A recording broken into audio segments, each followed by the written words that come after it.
Hi అండి, welcome to Python life YouTube channel.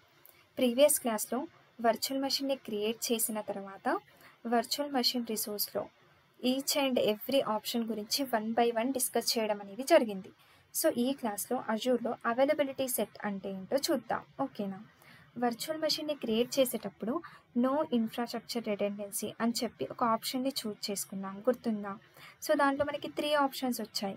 ఏంటి? Availability set, availability zone and అలాగే virtual machine scale set అని చెప్పి 3 options వచ్చాయి.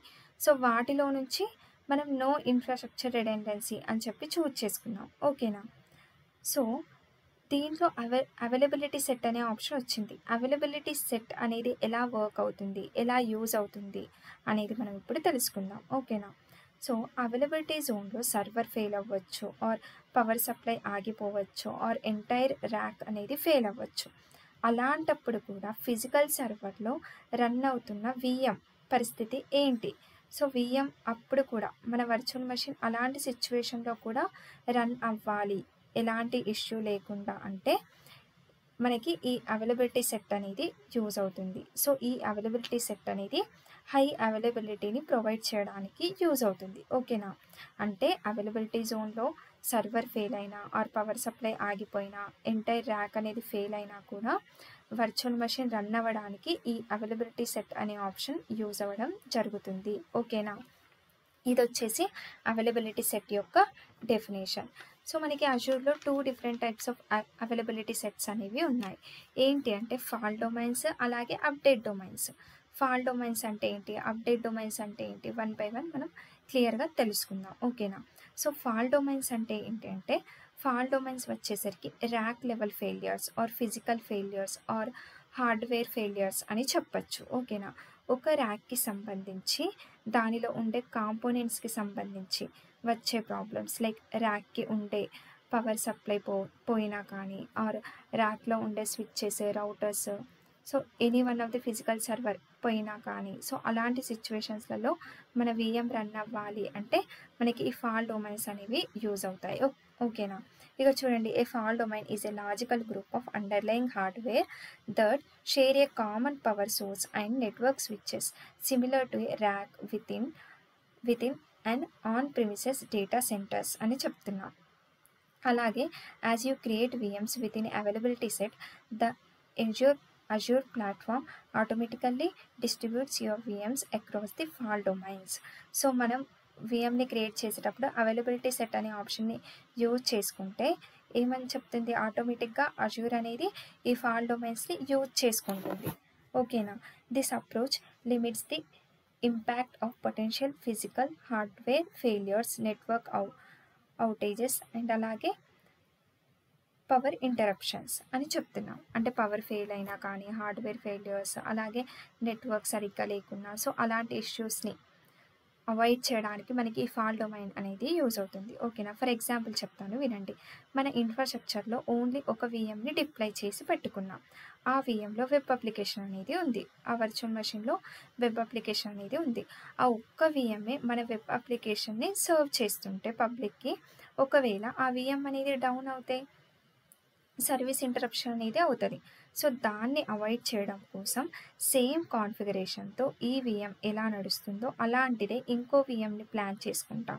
సో ఒకవేళ ఒక విఎం అనేది డౌన్ అయినా కూడా ఇంకో విఎంని మనం యూజ్ చేసుకోవచ్చు. అప్పుడు మన అప్లికేషన్ అనేది 2 ఫిజికల్ సర్వర్స్లలో అంటే 2 విఎమ్స్లలో కూడా ఉంటుంది. అప్పుడు ఒక విఎం అనేది డౌన్ అయినా కూడా ఇంకో విఎంని యూజ్ చేసుకోవచ్చు. ఓకేనా? బట్ ఆ 2 విఎమ్స్ కూడా ఒకవేళ ఒకే ఫిజికల్ సర్వర్లో ఆర్ ఒకే ర్యాక్లో ఉంటే ఆ ర్యాక్ అనేది ఫెయిల్ అవుతాయి, మొత్తం అన్ని ఫిజికల్ సర్వర్స్ అనేవి డౌన్ అవుతాయి. సో ఏం చెప్తుందంటే ఈ ఫాల్ట్ డొమైన్స్ అనేది నా విఎంని ఒకే ర్యాక్లో పెట్టకుండా డిఫరెంట్ ర్యాక్స్లలో ప్లేస్ చెయ్యి అని చెప్పడానికి ఈ అవైలబిలిటీ సెట్లో ఈ ఫాల్ట్ డొమైన్ అనే ఆప్షన్ అనేది యూజ్ అవుతుంది.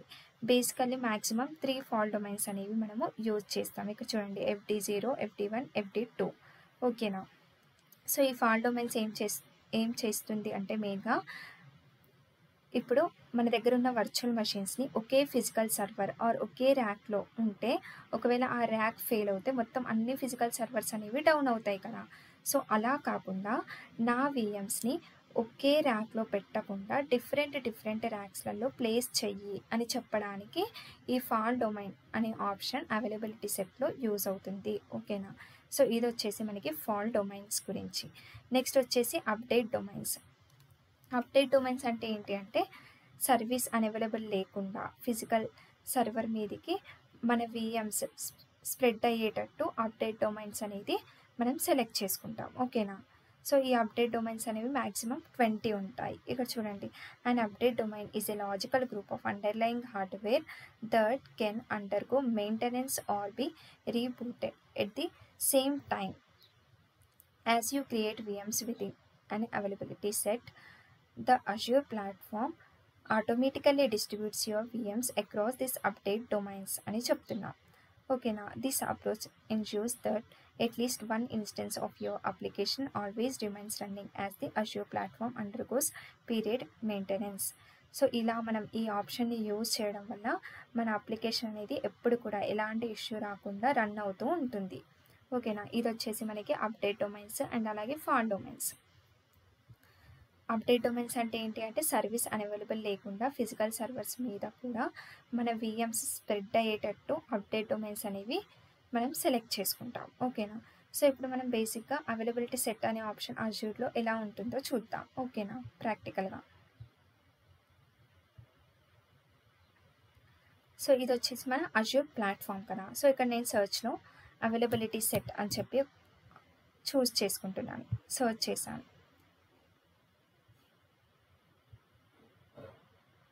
Availability set.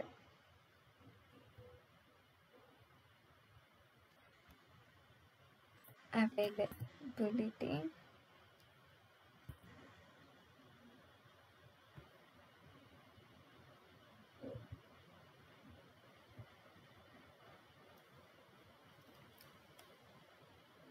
సో ఈ ఫాల్ డొమైన్స్ అలాగే అప్డేట్ డొమైన్స్ని మనం ఎలా ఇస్తామో ఇక్కడ చూద్దాం క్లియర్గా, అప్పుడు మనకు అర్థమవుతుంది.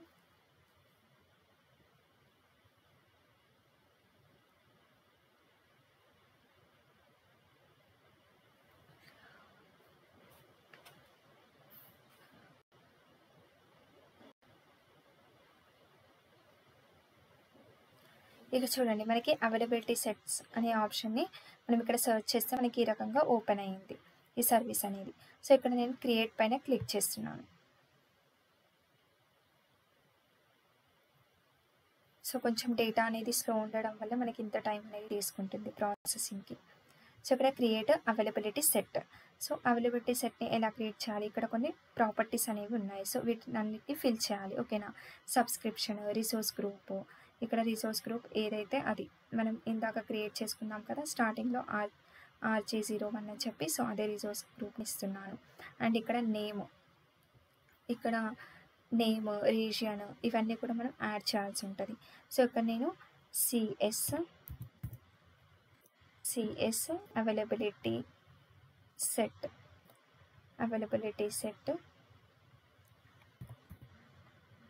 01 అని చెప్పి ఇస్తున్నా నేమ్. అండ్ అలాగే ఇక్కడ రీజన్ వచ్చేసి Asia Pacific South India. And next ఇక్కడ fault domains and update domains అనేవి మనకు అడగడం జరుగుతుంది. చూడండి, ఇక్కడ ఫాల్ డొమైన్స్ అనేవి మ్యాక్సిమం 3 ఉంటాయి. అలాగే అప్డేట్ డొమైన్స్ అనేవి ఇక్కడ 20 ఉంటాయి. సో మన నంబర్ ఆఫ్ వర్చువల్ మెషిన్స్ని బట్టి ఇక్కడ ఫాల్ డొమైన్స్ని, అప్డేట్ డొమైన్స్ని తీసుకోవడం అనేది జరుగుతుంది. ఓకేనా. సో నంబర్ ఆఫ్ విఎమ్స్ని బట్టి మాత్రమే మనం ఇక్కడ ఫాల్ డొమైన్స్ అండ్ అప్డేట్ డొమైన్స్ని సెలెక్ట్ చేసుకుంటాం. ఓకేనా. సో ఇక్కడ మన దగ్గర ఏంటి, ఓన్లీ 1 విఎంని మాత్రమే మనం క్రియేట్ చేసాం కాబట్టి వర్చువల్ మెషిన్ని ఇక్కడ ఇది మనం తగ్గించవచ్చు ఆప్షన్స్ అనేవి.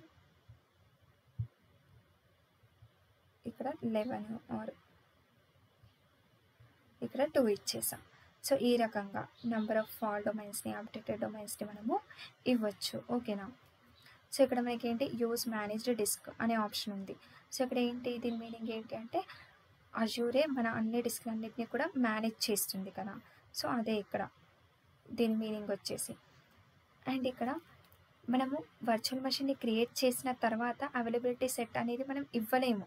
సో ఆల్రెడీ ఏంటి, మనం వర్చువల్ మెషిన్ని క్రియేట్ చేసాం. సో అక్కడ వర్చువల్ మెషిన్ని క్రియేట్ చేసేటప్పుడు మనం ఏంటి, నో ఇన్ఫ్రాస్ట్రక్చర్ రిడెండెన్సీ అనే ఆప్షన్ని చూస్ చేసుకున్నాం కాబట్టి మళ్ళీ ఇక్కడ మనం అవైలబిలిటీ సెట్ని క్రియేట్ చేయలేం. సో విఎంని క్రియేట్ చేసేటప్పుడే అంటే విఎం క్రియేషన్లోనే మనకి ప్లానింగ్ అనేది ఉండాలి. ఓకేనా? తర్వాత మనకి ఇక్కడ మాడిఫై చేసుకుందామంటే ఉండదు. ఓకేనా? సో ఇది వచ్చేసి మనకి అవైలబిలిటీ సెట్స్ గురించి. సో ఈ క్లాస్ మీ అందరికీ క్లియర్గా అర్థమైంది అని నేను అనుకుంటున్నాను. నెక్స్ట్ క్లాస్లో ఇంకో కొత్త టాపిక్ గురించి డిస్కస్ చేద్దాం. Thank you.